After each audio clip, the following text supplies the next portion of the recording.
Hey guys, welcome back to my channel. It's been a while since I've done one of these videos. In fact, it's been a whole year. I'm doing the same video again, just a year later. But this time, it's 2025, and it's my favorite films of 2025. There are 32 films on this list, but like last year, in the description, every film is laid out in a list, so you can click the time slot for each film you want to hear me talk about, if any. If you just want to hear my top 10, you can jump ahead, but please don't, because I will find out. In at number 32, Avatar: Fire and Ash. I thought this was a nightmare of a cinematic experience, not because of the movie itself, but because of what happened. So the film started with no adverts. It started late with no adverts, no trailers. So I didn't even see the Avengers Doomsday trailer. I don't even know what happens in it because no one's talking about it online. So I was very disappointed. The film started with no audio the first time, so they had to restart the whole movie. And eventually they got it right, and we did get Avatar: Fire and Ash. A little quieter than maybe it should have been, but I still got to watch it. And you know what? It's pretty great. These films are always really entertaining. In at number 29 31. Is the first film I saw last year. Probably not, actually, now that I think about it. But it's the first film I remember watching. Ballerina. The John Wick spin-off film. I very much enjoyed this. I thought John Wick's cameo was really fun. The action was great. Ana de Armas was incredible. Yeah, good time. It's on this list because, I had a good time. Yeah, Ballerina. I really highly recommend it if you're a fan of action films and John Wick. This is more of the same. It's got a good storyline. Yeah, these films are always really fun. Now just to wait for John Wick 5.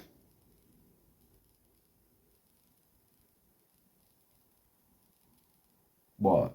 In at number 30 is Heart Eyes, a very surprisingly great slasher film that came out last year. Honestly, this really surprised me because everyone was talking about how good it was. I just wasn't ready for it to be quite this good. Both leads have incredible chemistry with one another, absolutely remarkable chemistry. I really enjoyed their relationship and I wanted to see them survive all this. The twist and the reveals with the killers is absolutely absurd and entertaining. The kills are hardcore and nasty. This is what I'd want out of a Scream movie, but this is like its own thing with its own original design for a slasher guy. And it's really fun. Might be a hot take that this film is really low on the list, but Wake Up Dead Man, the new Knives Out film, is number 29 on this list. Why is it number 29, you ask? Probably not. Who knows? I don't know. I feel like I saw a lot of movies this year, and this was a really good gothic murder mystery, but I haven't really thought about it since I watched it as much as I thought about the first two. It is probably the best one, apart from the first one, which is the best one.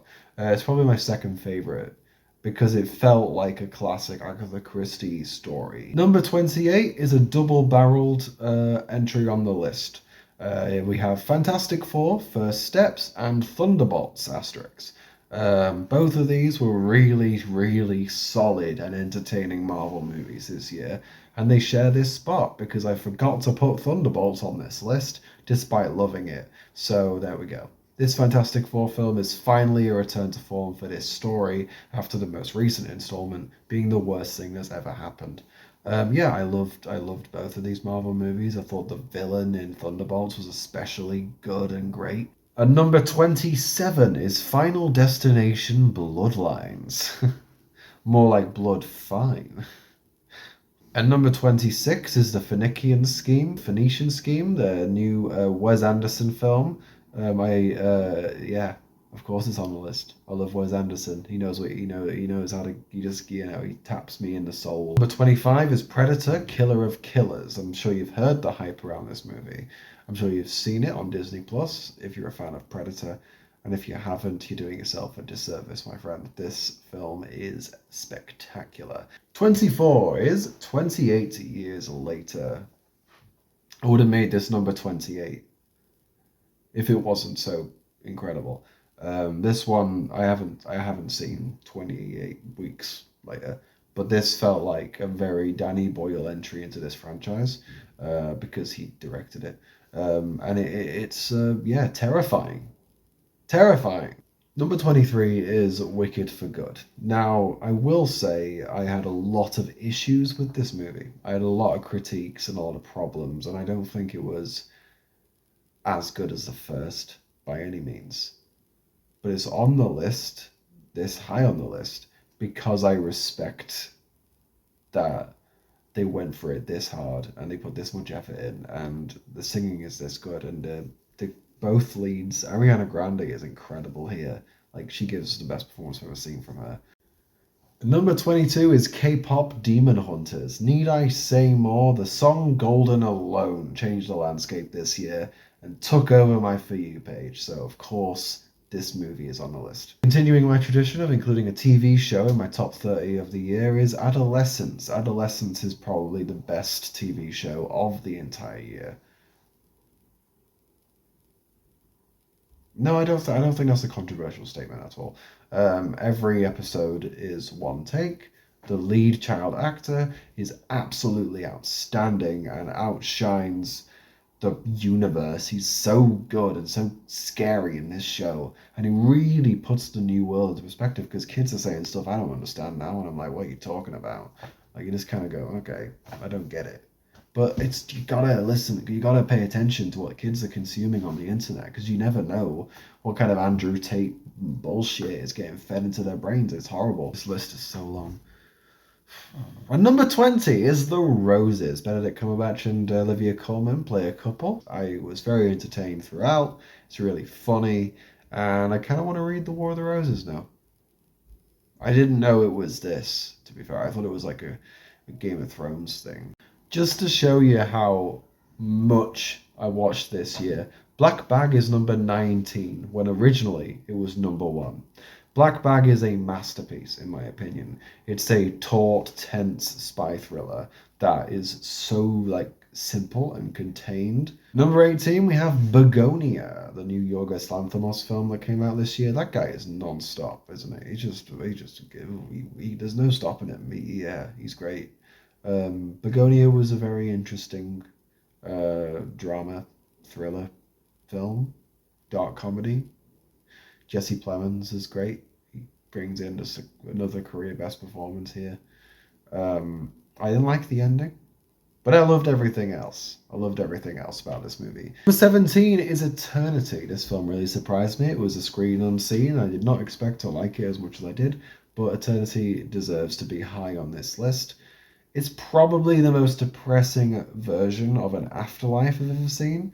Like, I would hate this. I'm so indecisive. Number 16 is Caught Stealing, which is a action comedy drama thriller film by Darren Aronofsky, which is a very strange pairing, but a great one. He nailed it. This film's fantastic. Austin Butler, Matt Smith, everyone in this is just perfect.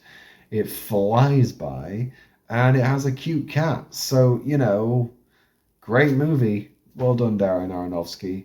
Number 15 is The Life of Chuck. I didn't have a clue what this was about going in, so I was really confused for the first third. And then when it hit me what it was about, I cried. Oh, it was emotional. It was very powerful. Number 14 is Die My Love. I hope Lynn Ramsey is okay, because this was incredibly disturbing. It's about postpartum depression. This was a rough one. Very, very good. Jennifer Lawrence is incredible, and I hope she gets nominated for it. But, jeez. Oh, this film is intense, guys. It's rough. It's good, though. Number 13 was a very understated film called Sorry Baby, which was the directorial debut of the star of the movie, who is, like, she acts in this like she's been acting for years and years and years and has a legacy of a massive career, and this is her first movie? Dude, make more, please. This was so moving. In at number 12 is Predator Badlands. This film rocks. I loved it. One of the best Predator movies, I think. Up there with Prey and Predator, obviously. This film is just great. It's another really entertaining, action-packed Predator movie. Number 11 is The Long Walk. The Long Walk really, really, really impressed me, and it probably could easily be higher on this list. This is a beautiful movie. How you direct a movie where it's a bunch of kids just walking in a straight line and make it this riveting and this like theatrical, and like every death hits like a train. I know the ending's controversial. I quite liked it. I know it's very different from the book, but it was certainly better than The Running Man. So sorry, Edgar Wright, you're not on the list. Number 10. We're finally here. The top 10 films of 2025. What this list could have been, but isn't. Anyway, number 10 is Frankenstein. Frankenstein is a new film from Guillermo del Toro. I feel like I pronounced that terribly. Frankenstein is everything you've heard it is. I saw it in the cinema, and it was one of the most beautiful movies I've ever seen in a cinema. Jacob Elordi and Oscar Isaac are both just insane in this. Everyone is. This is just a deeply beautiful to look at and deeply sad retelling of a classic story. And Del Toro is the perfect person to have do this because it's gothic, it's dark and violent, and what's more is it's really quite beautiful. Number 9 is Blue Moon. Blue Moon is I didn't know what this film was about, went in completely blind, and I saw Ethan Hawke give probably the second best male performance of the year. I'm not going to say anything about this one. You should definitely watch it. It's incredible. It's beautiful. It's sad. I'm using a lot of adjectives in this video. I'm so sorry. My throat is killing and stuff. But I loved it. Blue Moon is a very, very deeply sad and poetic look at a very lonely man. Number 8 is Weapons. Of course it is. Weapons is absolutely on this list. Of course. I'm glad to see it's all the people's as well. This is probably the most enjoyable and entertaining weird-ass movie of the year. Recommended. I'm not going to say anything about this one. If you haven't seen it, go watch it with your eyes and then or your ears or whatever you watch things with, and come back. And then we can talk about Weapons, because Weapons is a masterpiece and it's terrifying and really, really, really funny. And number 7 is Zootopia 2. This film was...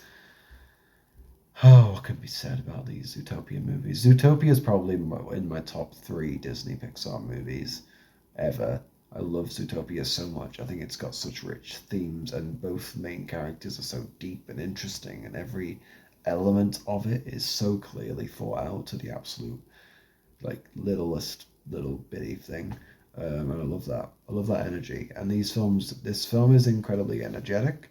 It makes snakes adorable, which I think is incredibly difficult to do, given that snakes are not typically. Like Indiana Jones isn't like, damn those snakes. They're really cool. Number 6. Another film that I'm surprised is so low on the list because it's one of the best I've ever seen. One Battle After Another. Now, I can't really say much about this one because everyone has said everything about it. But I will say Sean Penn might not win the Oscar because he's too scary, but he should win the Oscar because he's too scary. Number 5. The Naked Gun. Of course it's in my top 5. I love comedy. I love The Naked Gun. I love Liam Neeson. He's so good in it. He's so perfect as like the next Leslie Nielsen here. I love the Kiva Schaffer films. I love The Lonely Island. They're perfect. Everything they ever do is great. I now own this as well as Popstar Never Stop, Never Stopping. This film is so funny, and it's funnier on rewatch, and every joke is, there's so many jokes. There are jokes everywhere, and comedy is back. I'll say it here. The Naked Gun hopefully will bring a big resurgence. We'll get loads of Lonely Island films, because this one actually did really well in the box office. And hopefully another Naked Gun film. The snowman scene alone. Now, I know my number 4 pick is probably the number 1 pick for a lot of people. Number 4 for me is Marty Supreme. I recently watched Marty Supreme like the other day. It's probably one of the most incredible cinematic experiences to have this year, I think. Timothée Chalamet is definitely a frontrunner for Best Actor for this. It's his best performance. It's quintessential for him, I think. And yeah, I could go on and on about this, but I feel like this video is going to be extremely long. My Supreme is a relentless attack on the senses. It's like Uncut Gems. It's a bit lighter and happier than that, but it's still not happy. It's still intense and dark and gritty, but it's really funny too. And every character's amazing here.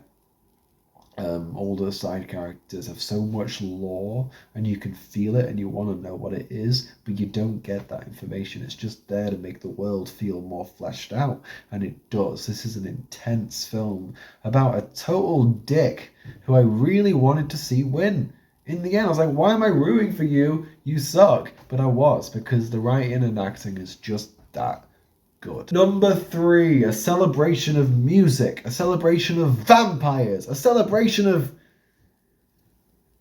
those two things. It's Sinners. Sinners is essential viewing, I think. It's definitely on my Halloween list.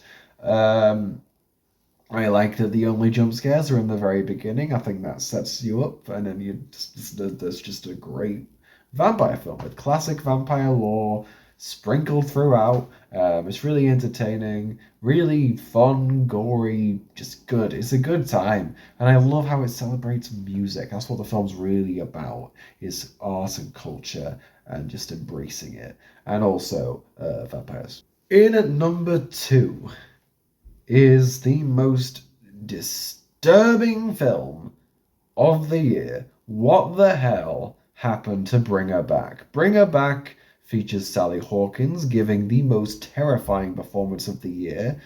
Sorry, Sean Penn. This film is legitimately terrifying. It's horrible. It's so good. It's like it's better than Talk to Me. I love Talk to Me. This one is even better. This is a legitimately terrifying and thrilling horror film in a contained location with scary Sally Hawkins, and I think the Filippo brothers should make horror films forever, because this is incredibly good. Like, terrifying, beautifully shot. The knife scene alone is horrible. How did they think of this? Why did both of their movies contain so much child abuse? And number 1, the best film of the year, in my humble opinion, is Pillion. That's right, Pillion is my favorite film of 2025. This is a romantic drama film starring Alexander Skarsgård and Harry Melling. And Alexander is a grumpy, cynical, quiet biker type who's into like this aspect of BDSM, which is very controlling. And Harry Melling plays Colin, who wants that, and they end up having a very unconventional romance where Alexander Skarsgård is closed off and cold with Harry Melling, but maybe secretly likes him, and Harry just, participates in activities, which I feel like if I talk about, this channel will get demonetized or whatever, or this video will be flagged. So I can't really talk about it, but it is about the BDSM community and gay bikers and all that. And I think it's probably one of the best romantic films of the ever. Like, yeah, I don't know. This film blew my mind. I'm not even 100% sure why. Like 6 walkouts, but to be fair, a film about hardcore BDSM is not for everyone. And it was a screen unseen. Maybe people just didn't want to watch this. There's a lot of hardcore erotic sex scenes in this movie. But I loved it. I thought both lead performances were astounding. And the ending is one of the most beautiful and moving things I've seen. Now, I'm not a part of this community. I'm not in the BDSM community anyway. But I still thought this was riveting. I thought it was interesting how they touched on like consent in something that's so clearly like, it's a very controlling relationship, but it's a consensual one. So Harry Melling's character wants it. He wants to be controlled. But he does have rules, and he suggests those rules. and it kind of falls on Alexander to be a bit more open to that, and it's very compelling and has one of the best endings I've ever seen. Like the way their relationship goes and where it ends up is so thought-provoking. I was sat in that cinema as the credits rolled, and I was like, why did that? Was, oh my god, blew my mind, this film. Both actors are phenomenal and beautiful, and you buy that they like each other and they have this attraction, and it's just, oh, lush. Okay, so thank you so much for watching. I hope you have had a lovely festive season and a very happy new year. Welcome to 2026, and I can't wait to do this all again in 2027, where I talk about Pillion 2 or whatever. And yeah, thank you so much for watching. If you got all the way to the end of the video, I very much appreciate it. Feel free to subscribe. I'm going to make more videos in the new year, more like this, where I talk about movies that I've seen. For example, films that came out in the UK after the US, so I haven't been able to put them on this list because I wanted to get out on the same day as last time. So yeah, thank you so much for watching, and I will see you all soon. If you didn't know, I have a short film channel as well, so that's linked down below if you want to check out my movies and stuff. Yeah, God bless us, everyone. I'll see you in the next video. Oh my god, I had hair the whole time! Stupid way to end the video.